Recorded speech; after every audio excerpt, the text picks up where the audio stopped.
morning. Good morning, good morning. Welcome. Really excited for today's episode. I'm always excited. I realize I always start off with, I'm so excited about today, but it's because I am. And I've got a phenomenal lineup of guests and segment hosts and everybody today. So really blessed to be able to bring you the show this morning. And I see early on we've got a few people saying hi. We've got Ben Kleinans in first this morning saying hi, and Kobus saying aloha to Stephen, and hopefully to me too. I'm also going to say aloha to our guest Stephen a little bit later. But this is really a episode that you are going to enjoy and find a lot of value in. Good morning, Louis. Nice to have you with us. I don't think the sun is up in Cape Town yet. I don't know. Has it set? I don't know. And then Razan, good morning. So welcome, and thank you for saying hi. I always want to encourage you to when you get here, please say hi. To us here, and also to the other viewers. Say hi. You can interact on LinkedIn as well as here on YouTube. I almost said Facebook. We don't do Facebook here, but that's sort of the thing. Good morning, Mark, and also we've got Kritan. Good morning, Kritan. Am I saying your name correct? But very nice to have you with us. Thank you for saying hi all the way from LinkedIn. All right, so what can you expect today? Well, we are going to do the news. David is back today, going to talk about a few things, and then Norma is back. We're going to talk about a few interesting aspects as well. Very excited for her segment. And then I've got my guest, Stephen, from all the way from California in the US. And it's an amazing story that we're going to get into, as well as a book that he has written. So really excited to have him here on the show. And it's 9 o'clock at night there where he is. So thank you very much, Stephen, for staying up and spending some time with us. And then today, our first time that we're going to have the financial coaching segment, and that's going to be done by Hendrik Crawford. So Hendrik, welcome to the show. Really looking forward to that. Alrighty, so on that, I'm ready to get going. I hope you are settled in and you've got some coffee. Today, I've got my Superman mug because today's going to be super. And with that, let's get into the news.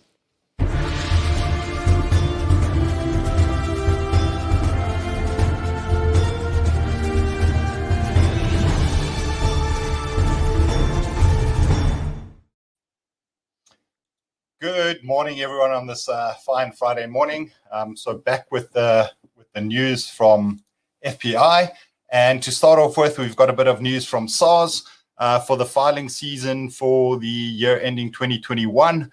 Just a call to anyone who has staff, or if your clients are employers, their filing season will open from the 1st of April, and they need to submit the information to SARS by the 31st of May 2021, which will then enable everyone to file their annual tax returns.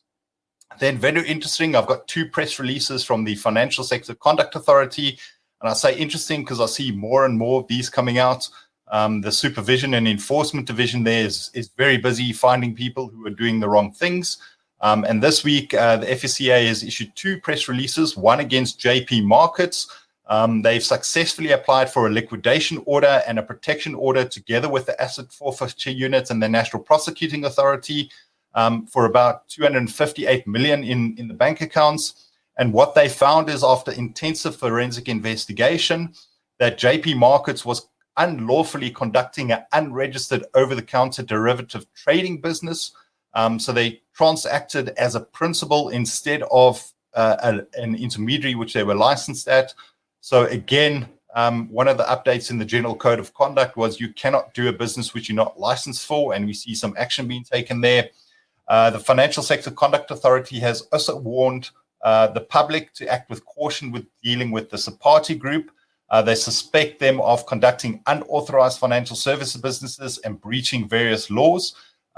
They are acting as an insurance business without an underwriter. So again, we are seeing that the FSCA is finding unregistered, unlicensed people. And again, a warning to clients, before you deal with anyone, check on the FSCA website, give the FSCA call center a call, and make sure that they are licensed.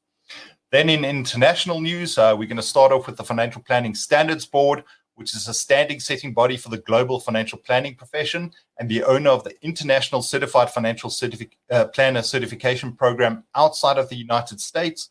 So they have reported a steady growth in CFP professionals worldwide, despite the challenges by COVID. So the CFP professional community grew 4,658 CFP professionals, or 2.5% globally, ending with a total of 192,762 CFP professionals around the world. And then, because Monday was International Women's Day, I thought women shouldn't just get a day, they should get a whole week. So I'm going to end the week off with some news coming out of Wells Fargo.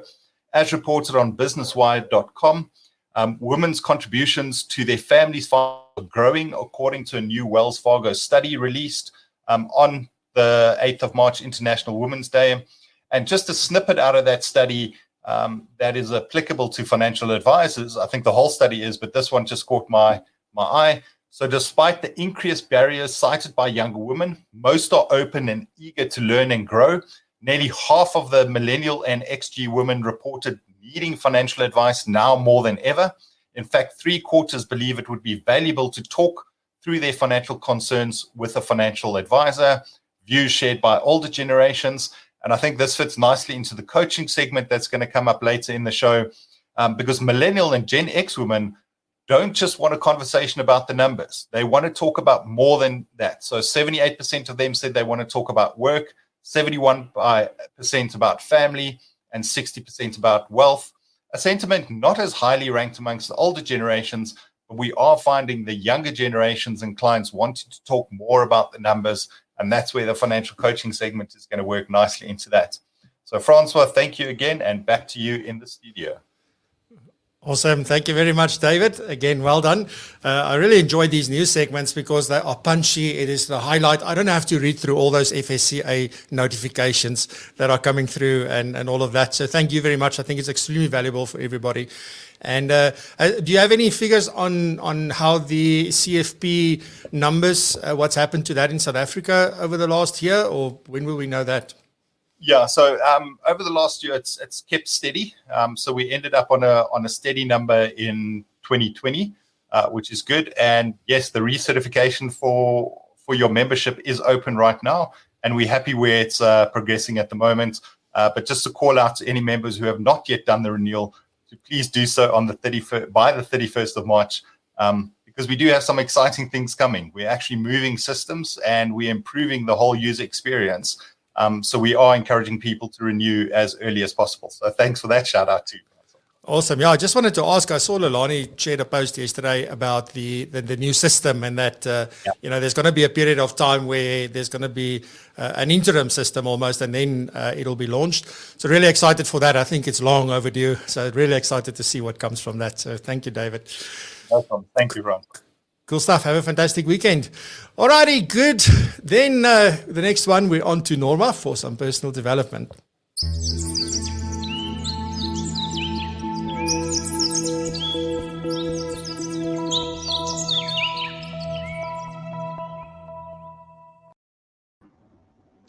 Morning, everyone. Glad to be back. I hope you're all well. We're talking about asking great questions today. So our brain is really the searchable database that links our emotions and experiences and memories to form the answers to the questions we ask it. So if we ask our brain questions, then we really give it like thoughts to think about. So whatever question we ask it, it will definitely go and sort of want to find an answer for us. So we have to be careful what questions we ask, because we're going to see an answer, we're going to find an answer. So really here is you get what you ask for. So an example of a great question could be that instead of saying, I'm a procrastinator, say, how can I get this done? So you can see the difference between the good quality and the lower quality questions. And in this process of asking these great questions, if we sort of incorporate empowering beliefs in that, it makes it so much more powerful. So, for instance, if I have a belief that life happens for me and not to me, then I will ask the question, if I have a negative result, if I might say, this happened, what lesson can I take from it to make my next attempt give me a better result, for instance? So also when we ask questions and we answer it by saying something like, I don't know, or I'm confused, or I can't make a decision right now, we really block ourselves from getting to those high quality answers that we want. So what is important about these great questions, or why is it important? It basically just takes us from a level or where everything is known to the unknown. So it obviously takes us to a deeper level where we have to do a bit of digging and do a bit of searching. So what exactly is a great question? So it takes our thinking from surface level to a bit deeper. It's specific, it's concise, it is empowering, it is of high quality, and then it creates ideas and it inspires answers within us. So with the great questions also come great answers. And I find a lot that people sort of delegate the answer part to other people. And just a couple of ideas why I think people do that is because sometimes it's just convenient and it takes less time to ask someone else.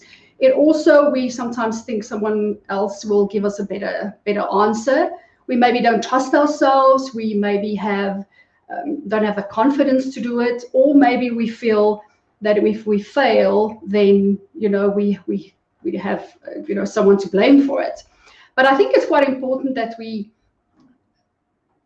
ask ourselves those powerful questions, so we need to actually answer them as well. And just a couple of things why I think we need to answer those things. And I'm not always talking about, you'll know in situations where you need advice from other people in order to grow, but also not to get lazy and keep challenging ourselves to really answer those questions ourselves. So number one would be that we get to know ourselves, we get to know our values, what we like, what we don't like. Our beliefs comes through our strengths. Our personality also comes through in answering our own questions. Then obviously it builds our confidence. So over time, although there'll be trial and error, we'll over time build that confidence. It also builds or gives us responsibility because we've gone through the exercise of asking great questions and coming up with our own answers, and then obviously taking responsibility for the consequence. I've alluded to the fact that we grow and we learn by it. We also make better decisions. And then lastly, we sort of evaluate. So we've asked the question, we've answered it, what worked, what didn't, and what can we do differently? So just things to keep in mind in this pursuit of asking great questions is to always be aware of our thinking. And our thinking always comes back to the thinking, because if we have results that is not favorable, we have to go and see what we're thinking. We also then ask, why am I choosing to think this? So if it just reminds us that if we have these negative thoughts, we know by now that we can't blame the circumstances, how we feel, but we need to go back to the thoughts, and the thoughts create how we feel. And then then just go find in your body, how does this thought make me feel? And if it's an empowering thought, it's obviously got to make us feel great. But if it isn't, then we need to go look at exactly why, the thought that creates how we're feeling. So I hope it's hopeful, and so this is quite an important, I think, part of our business, to ask ourselves the questions, and also more important is to answer them as well. So have a good weekend and go ask great questions. Brilliant. Thank you, Norma. Really appreciate it. Hope you have a fantastic weekend. That's important, that last part, saying, you got to ask questions. You got to ask good questions to yourself. But you then also need to answer those questions, because otherwise we just walk around wondering what is happening, and then we really need to go look for those answers. So thank you. I think it's really, really apt for also where we are. We're now 3 months almost into this year. So, it's always a good time to reflect on where we are and where we're going and why we're doing certain things. I think that is so important. So thank you very much, Norma. Have a fantastic weekend. We'll chat next week. Great. Thank you. You too. Bye, everyone. All right. So, I'm very excited now because we're going to get into the the featured guest section of the show. So it's going to be a great conversation with Stephen Kagawa, and really excited just to get into his story and then also the book that he wrote. It really was amazing. I really loved reading the book. It's so easy to read, it's easy to follow, and it's so I don't know, there's so many things that resonated with me, and I'm really glad that we could have him on the show. I know that he reached out to Kobus when he was launching his book, and then Kobus said, well, he sort of connected him to me as well. So thank you, Kobus, also for making this happen.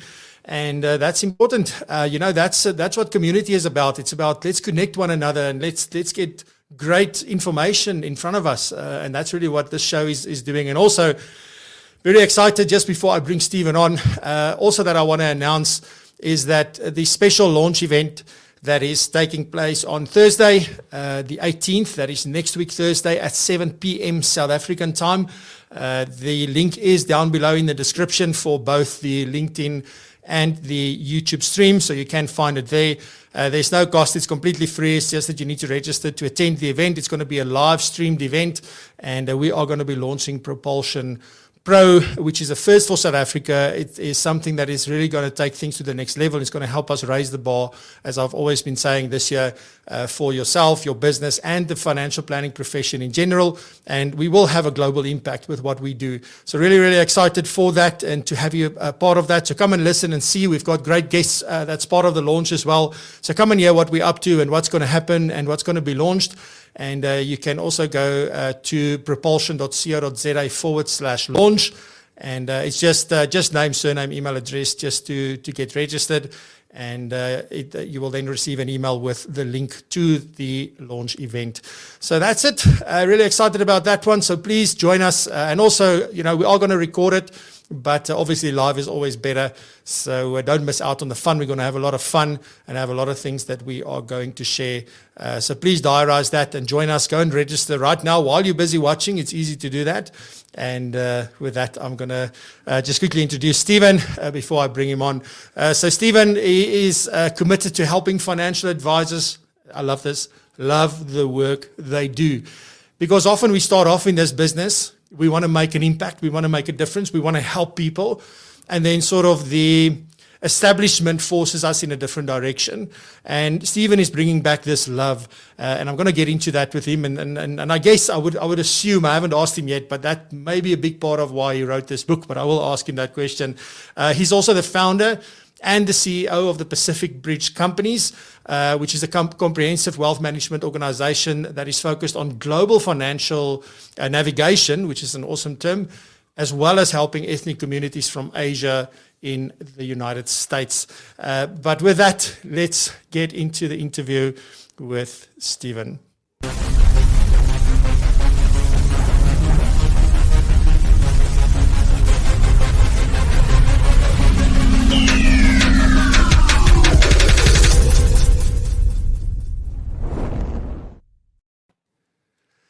Aloha, Stephen. Aloha, Francois. Very nice to have you with us this morning here and in the evening where you are. Thank you very much for joining us. Great to be here. Awesome. Stephen, say again? Aloha to my friend Kobus too. So yeah, absolutely. Yeah, he's one of those guys that just walks the talk, eh? Yeah. So it's really amazing. So thanks to Kobus. All right, so Stephen, I love for my guests to introduce themselves and tell us a little bit about themselves. So let's kick off with that. Who's Stephen, and where did the journey start? Yeah, well, it started actually before I was born. I didn't realize it until after I sort of screwed up my entire life, or kind of spit in the face of my family history, the legacy it represents, and all of you here who represents the financial planning industry. That's really how where I got started and how this whole journey starts. I'm third generation in the financial planning business. I'm actually, in the United States, we look at how many generations have you been around, because as you know, the United States is a land of immigrants. And so I'm a fourth generation American of Japanese ancestry. And so it was my great grandfather who came from Japan to the United States that got us started, and my grandfather who started us off in the business. And I learned much later in life that my grandfather took on the establishment in the United States. Of our challenges with race and discrimination with race in the United States. And he took on the life insurance industry.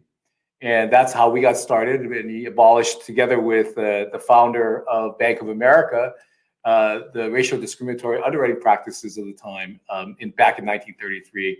And that's, I guess, where my story begins, which is long before I was born. I love it. And it's amazing. I know you love history as that, but I'm going to come to that because there's a reason. There's something you said in your book about the importance of history. So I want to get to that. But I think, this whole thing, because I think you sort of had this idea of like, you grew up in this sort of, because your grandfather did it, your father did it, and then you go, there's no way that I'm going to do this. This is not for me.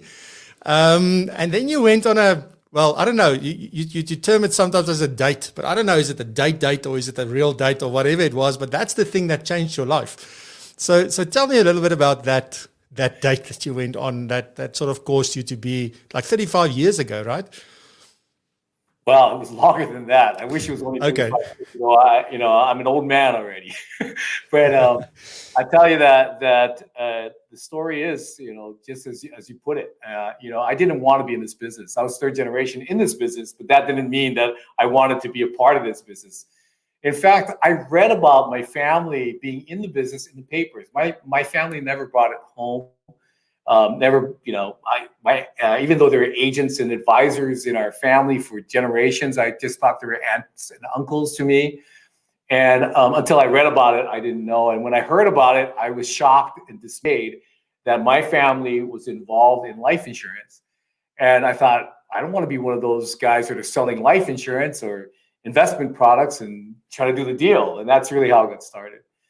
But yes, the date did change my life. And many years later, to your point, Francois, that lady saved my life. And that came on the heels of, like I said earlier, sort of spinning in the face of the history that my family represents in our industry.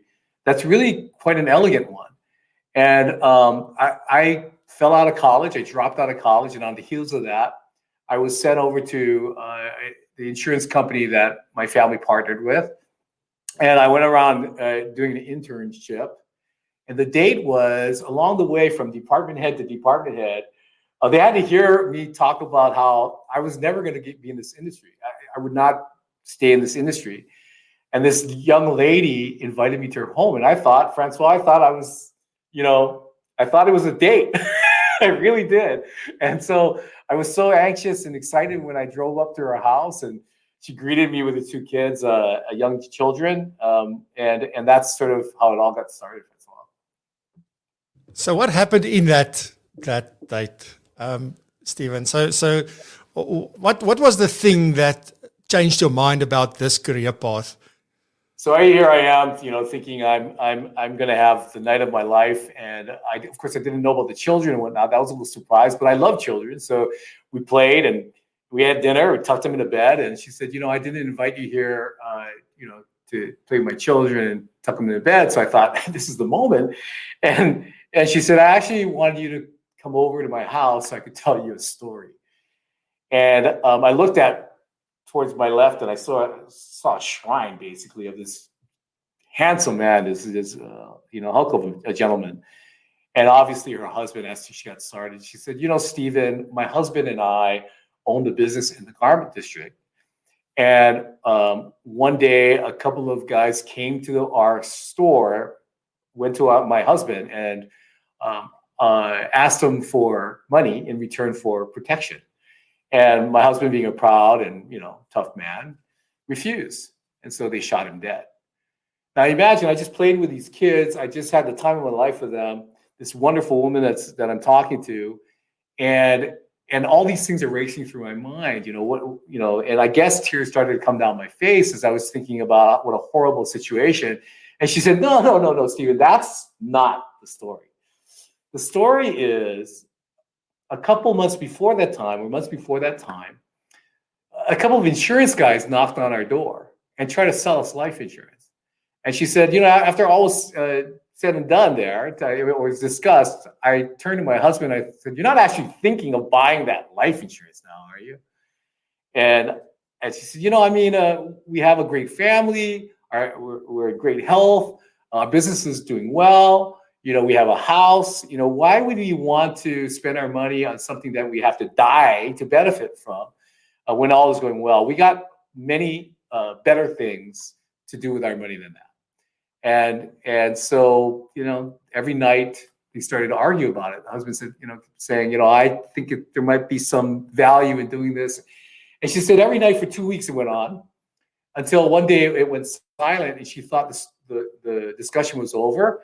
Until one morning, her husband said, Kathy, you don't have to do any of this, but I'm going to buy some of that life insurance because I can't imagine what kind of father or husband I'd be if tomorrow never came for me and I didn't do the things that I needed to do to take care of my family. And she said, after he passed, she said that life insurance came and saved my life. She said, I didn't even have to worry about the bills that came in. I just paid them. I didn't think about the business. It was fine. My employees were happy. They were cared for. I didn't have to worry about what I was going to do tomorrow. Did I need a job? Did I need to send my kids somewhere? What was I going to do next? It gave me time to grieve. It saved my life. It gave me time to think about my life going forward as well. And she kept saying how it saved my life. And then she turned to me and said, Stephen, your family represents the heroes in my life. And you who question the products and services, who obviously has an issue with this industry, you need to stay in this business to protect people like me. And I felt this small. So suddenly that date became the date of my life, Francois. And I ran out of there. I felt like an idiot. I was dismissing and disrespecting my family, generations of my family for that matter, in confronting life's realities and doing a great job with it with a tool that, maybe wasn't being sold correctly all the time, but certainly had its place. And so, I immediately changed my stance. And ever since that day, have been focused on delivering better to this dynamic, delivering better so that people like myself don't feel the way I feel, that advisors can feel very happy and proud of what they do, that people who seek that advice get the advice that they seek. And that's really a part of the reason why I wrote the book. Yeah, it's amazing. And it's how old were you at the time when that happened? Well, it was a long time ago. So when I was fortunate, right out of school, so I was 22 years old, and the first 22 years of my life, you could just throw it out the door. Didn't exist. Didn't happen. Hold up. And I had on my shoulders, you can imagine, right? And that I've never been able to fill. And so this moment right here, being with all of you today, gives me a chance to fill a little bit of that. So thanks for allowing me to share. No, it's amazing. And thank you for sharing this, because I don't think there's anything that your grandfather, your father, your friends, nobody could say to change your mind. It was when you actually experienced and saw what this did for other people. And that's the power. And I think it's amazing to say, well, so many years later, you're on a mission, because I can clearly see you are on a mission and you're making no secret about it. So with that, Stephen, let's get into the book, which is a really aptly, I really love the name. You call it Aloha Financial Advising, doing good to do better for your clients and yourself. Because that's often the thing. We often focus so much on clients that we don't even consider ourselves. And I know there's been quite a lot of writing about this in the media here in South Africa recently around that. Like, how do you look after yourself, your business, your interest? So where did the name come from? Aloha Financial Advising. It is awesome, because you live in California. You don't live in Hawaii. So where does the name come from? Yeah, that's great. I do live in California today, and it's primarily because of what I'm doing right now in the global financial navigation space. Los Angeles is just a better place to be rather than in the middle of the Pacific Ocean in Hawaii. Aloha is a Hawaiian word, and it means love. And but aloha means a lot of other things too, and it's the spirit of aloha that I wanted to convey, because it comes from love, and it's not love just love for others or love for the industry, but it's also love for yourself. And I also within the book want to share where that love comes, and that comes from, and where the spirit comes of my practices, which is really from my core values, the things that I embrace personally and do best to live by. And that was my very next question. So there's some core values that, or principles that you live by, but you're also entrenched into the way that you do business. And what I loved about the book is how almost in every chapter you're pulling it back to those core values and showing how do these things link and what it means. So can you share those core values with us? Sure, I'd love to do that. So I get to teach you a few Hawaiian words. I'm always impressed with how many languages you all speak. I struggle just with that one language called English. So bear with me. I do not speak Hawaiian. I am from Hawaii, and I just adopt the words and do it with all respect to them. The first, there's 5 words that I use, and one is aloha. Aloha, you heard, is love, and with the core value of aloha, I'm always remembering that I'm here because of love, because people loving one another, people loving the things that depend on the people that depend upon them. I love the business. I love what the industry can do for the people that are taking care of others. And it informs many, many different things of what we do, that and reminds me that it's love that's the catalyst for everything that we do. The second core value is mahalo, M-A-H-A-L-O, mahalo. And mahalo is thank you, generally used as thank you. When you hear people in Hawaii, they'll say mahalo, which you'll just know they're saying thank you to you. But it's really about living with gratitude. So, I'm so fortunate to meet so many people along life's path. I've met so many people that have differing thoughts than I do, that have different beliefs. And I've learned so much. And I love the core value of mahalo, because that's what reminds me that, it's every moment is precious. This moment right now, I'm catching every part of it. And it's just amazing to me. I'm so filled with gratitude, with mahalo, for being here. Another core value is ohana. Ohana is family. There's some movies about ohana. But really, family, I'm not talking about, hey, just treat each other nice and all that kind of stuff, and with love, but that love sometimes is tough love. Sometimes we have to tell people things that, they don't like to hear. But if we're really going to be family, really ohana, you're going to help people and tell them the truth, because it helps them with their outcomes, which is aligned with that is the core value pono. And pono means with righteousness, to do things that you do for the right reasons, do it the right way. And because that's always the better way. And then finally is imua. Imua means to carry on, to move forward, to do your best at everything you do, that you choose to do.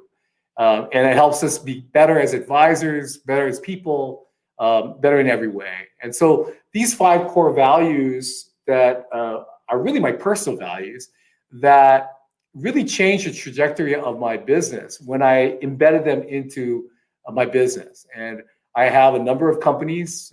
We have almost a dozen of them that are involved in this collaborative effort to bring our platform to the world. And as we do so, these core values are really what we stand by to inform our decisions. Yeah. And we definitely all know Hana thanks to Lilo and Stitch.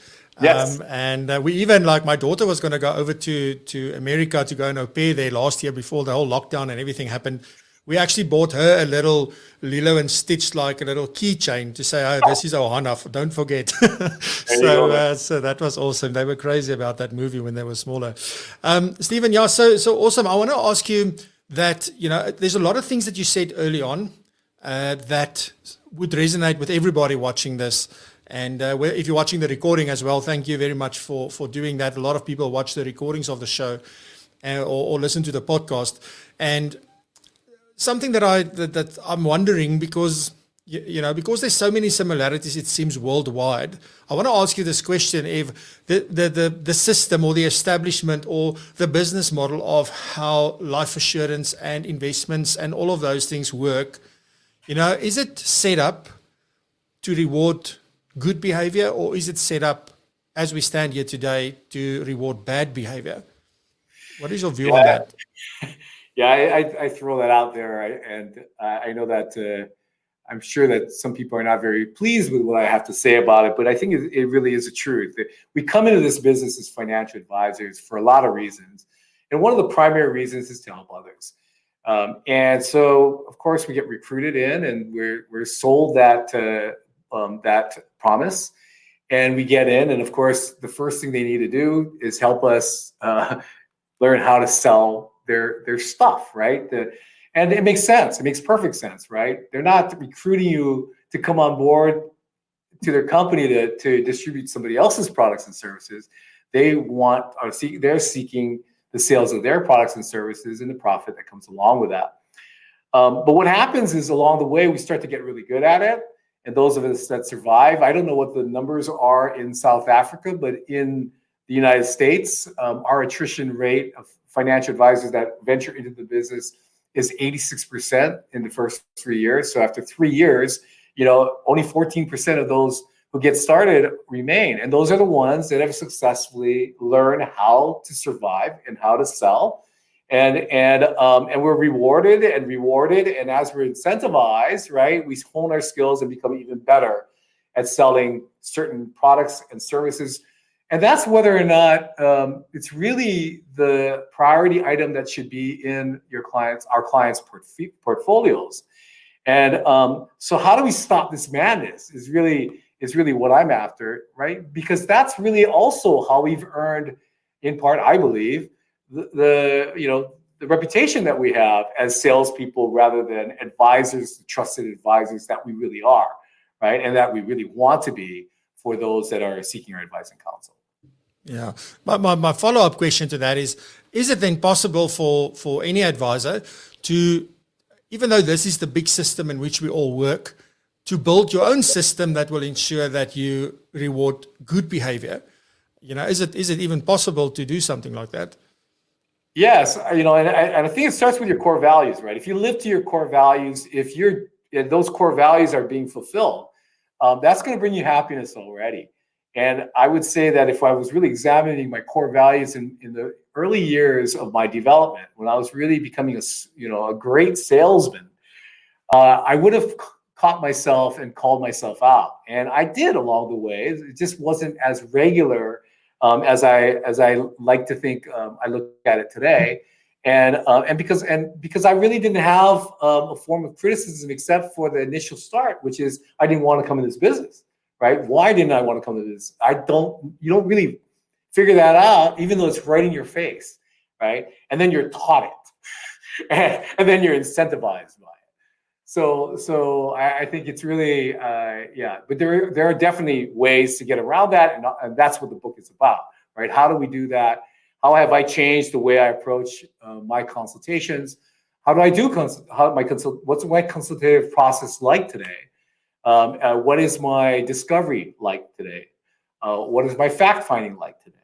How do I address the issues at hand? And how do I keep myself and my biases out of the way? And that's really the key point, is we just have these biases. I'll come to South Africa and visit all of you.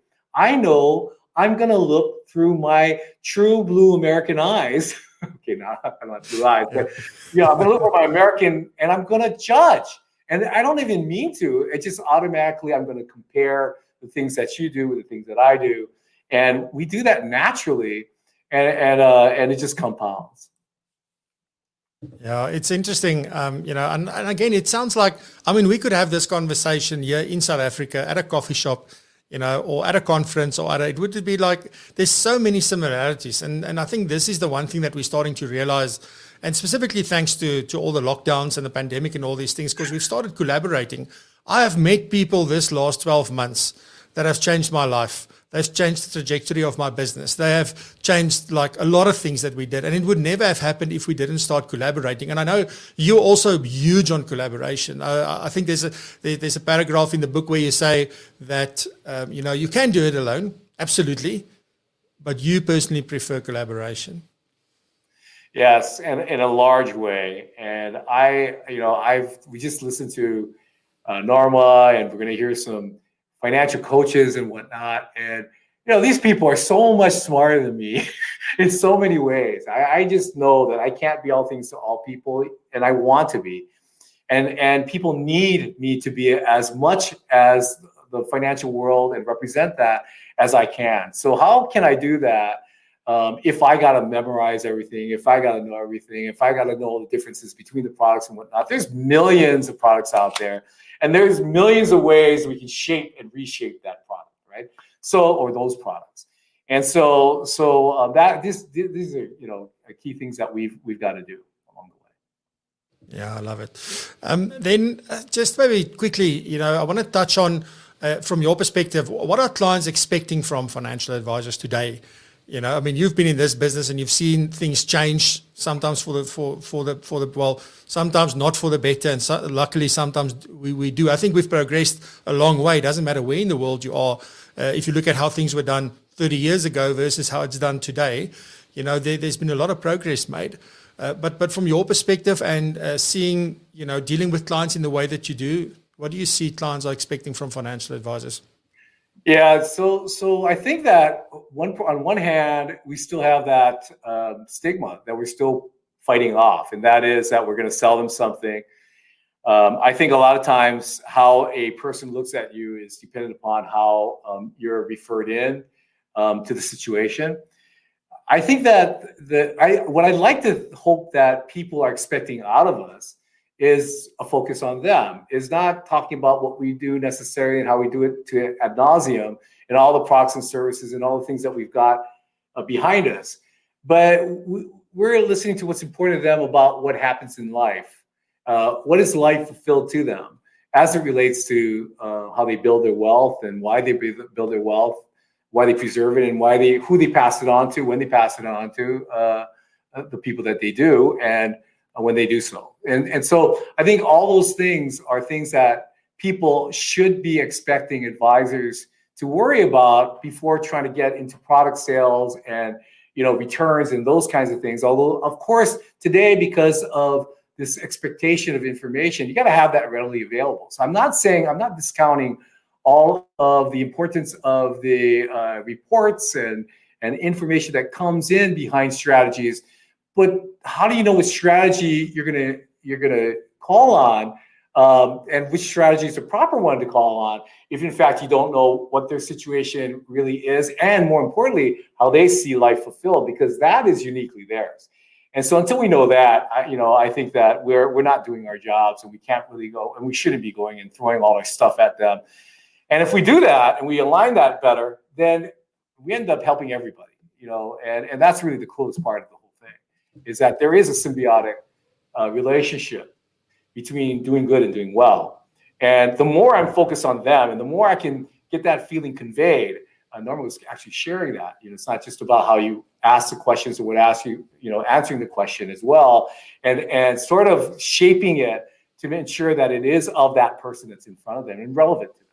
So I think that that's really a key point. And the more that we do that, the better we do that, the better we position ourselves for that, and people understand, appreciate, they can engage, and they'll engage with you forever. And I think that's the greatest part of it all. Yeah. Then maybe a touch on point from, if the book is called Aloha Financial Advising, what is an Aloha financial advisor then? Like what boxes do you need to tick boxes, or, how would one recognize an Aloha financial advisor, I guess, is the question. Yeah, so I think that's a great question. I should be able to answer that right away, shouldn't I? And I think an Aloha financial advisor realizes the only person in the room that's important is the one that's sitting in front of you. And I think that's really where it starts. And everything that we do as advisors, is about love. And love in that person's life, love for that person's life, at least for that moment. To be intensely focused and attached to this person, to see life as they see it, the way they want to, the way they want to enjoy it. And I think a lot of financial advisors are intensely focused on that and ensuring that the person in front of them knows that we are. And in fact, we'll engage them with, again, the collaborative, as Francois, you brought up, because we can't know everything. Let them know that no matter where life might take them, if it goes outside of my geographical reach or my area of specialization, that I'm going to have ohana. I'm going to have family around me, people like those of you on this call that I could reach out to if, in fact, life takes them to South Africa or into some other place like that. And that they actually not only believe it, but it's real. Why are they believing it? It's real. It's intensely real. And it's tied in, from my perspective, Aloha Financial Advisors, about tying in your practice, your business practice, with your personal core values and living it that way. So that life all day long, every day, is fun. It represents who you are as a person in your best moments. And that's what I think an Aloha Financial Advisor is about. Yeah, awesome. I love it. Like, so you'll see when somebody is operating from a place of love. I mean, I think that was like, that's the core of it. So I really love that. And that's extremely powerful. And I also believe that is something that would distinguish you quite drastically from a lot of the, I don't want to call them competition, because I believe we should stop seeing other financial advisors as competition. But it's also this conversation about like which way is better, and both believe very strongly in their views. It's just like, let's just focus on what we believe. And if we operate from a place of love, and we think about things like what you've shared in terms of ohana, family. I love how you keep bringing these things back to those values, because it's so powerful. So awesome. Stephen, I want to ask you, where can we get this amazing book of yours? Thanks for asking. It is still on Amazon.com. And so please go there and get it before they take it off the shelf. You never know. So Amazon.com has it. You could probably get links and whatnot on StephenKagawa.com, if you can spell it. It's on the screen. And it's on the screen, so that's good. And you can get me through Cuevas, and you can get me through Francois. So please do that, because like you said, Francois, we're not competitors. We're ohana. We're family. We're the family here taking care of other families, right? And we really need to share and learn from one another.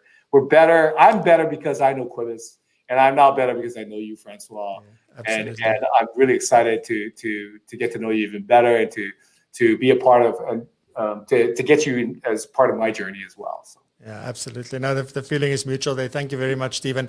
Where would you prefer people to connect with you if they want to get in contact with you? What is the best way to do that? So I think StephenKagawa.com is probably the best way. It's the simplest way. I also have the PacificBridgeCompanies.com, which is the company that you heard that I help lead, and certainly we'd love to invite you to Hawaii, which is where I come from. And of course, California. You got to come check out Disneyland here, right? So make sure you do so when you can, and otherwise be safe. Awesome stuff. Just from my side and on behalf of the community, Stephen, thank you very much for spending your evening with us.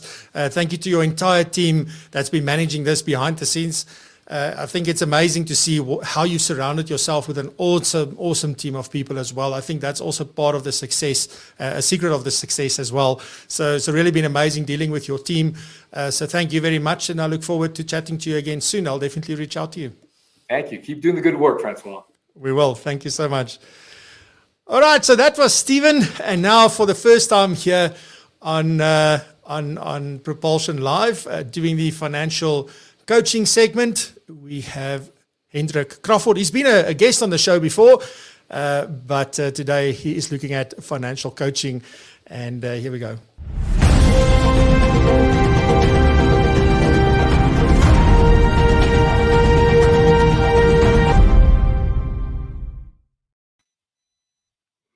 Morning, everybody, and thanks, Francois. Wow, is all that I can say listening to Stephen. So much he shared with us. So What a wonderful morning for us, and also for a lot of friends that are with us this morning, Louis, Mel, Mark, Razan.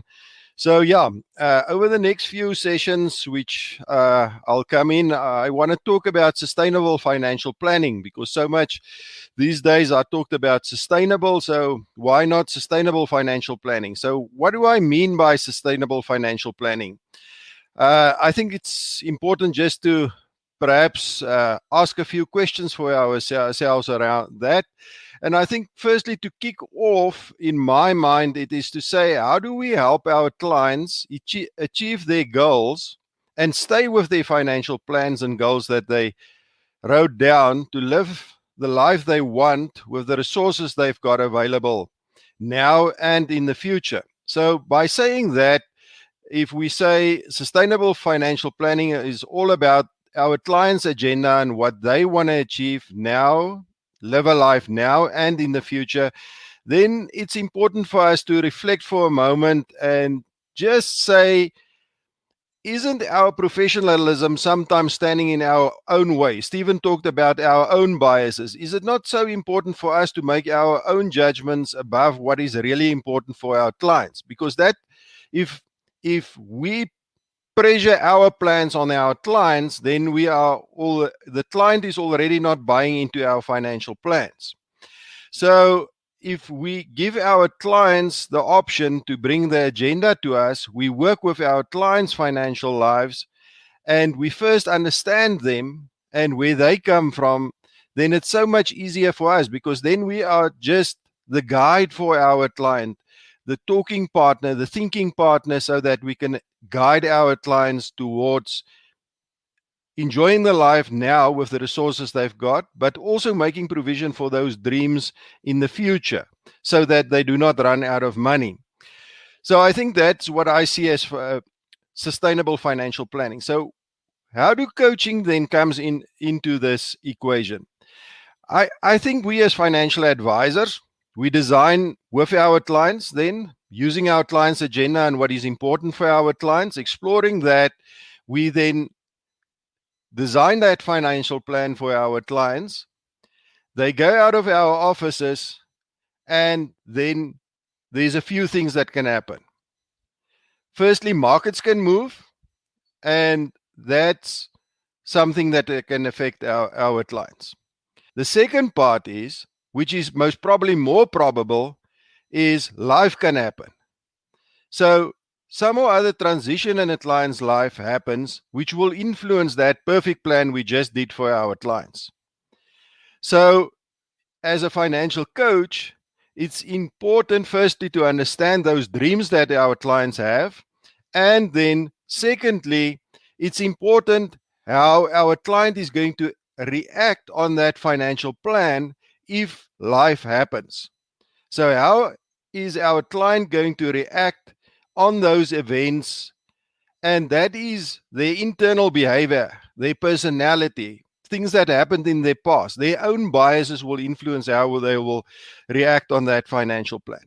But secondly, also important is how we are going to react as a financial advisor, because we've got our own biases. How are we going to put our own biases aside so that we can, in a neutral space, guide our clients to be accountable to their plans, but also readjust their plans so that they can do the best they can with the resources available to make sure that that plan stays sustainable and that they can achieve life now and live a life of meaning now as well as in the future. So as closing off, that's then my main idea for today. And in the next session, we will explore what is those building blocks in terms of behavior we can listen to as financial advisors when engaging with our clients. So have a fantastic week and all of the best for your practices. Thanks, Francois. Thank you very much, Hendrik. That was amazing. There's a lot of value packed in there. And also, I think it links so nicely to what Stephen was talking about, and also even the things that Norma was talking about. So I love how these things come together. We don't even plan for that to happen. I just say, Hendrik, please can you do this 5-minute segment and you can decide what you want to talk on and just see how wonderful that works out. So Hendrik, thank you for your time and for everything. I look forward to having you back shortly. So have a fantastic weekend. Thanks, Francois. Thanks to everybody on the call. Cool. All right, so with that, let's do the wrap. And I've got some amazing things to share with you in that. So let's wrap it up.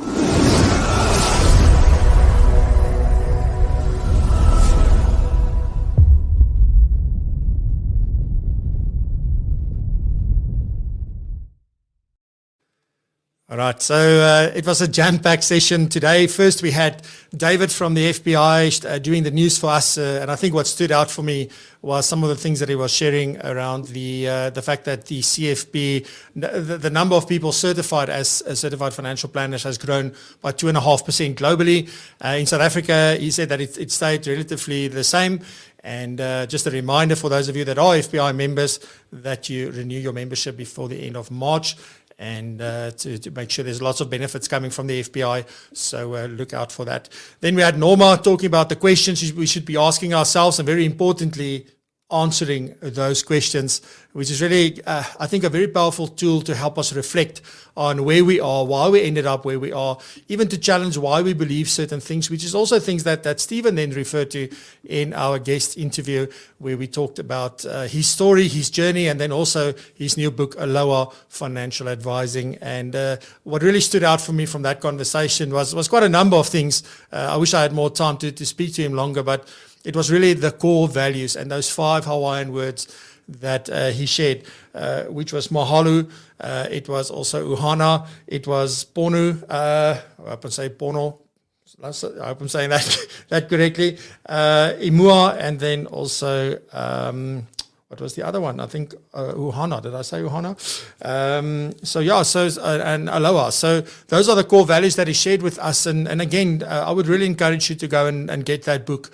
It's available on Amazon, because the way it's written and the way he explains things, he really gets into detail and it answers all the questions that you will have. It's a really easy read. It's about just over, I think it's 260 pages or something, but I really would recommend that book for that. Then Hendrik, he ended off for us on financial coaching and what it means to do sustainable financial planning for clients. Really, really important. So I'm really excited to have Hendrik on board and to also have him back soon to continue with that series.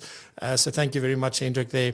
Then just very importantly, guys, we're launching Propulsion Pro next week, Thursday. I really would like for you to attend that event live.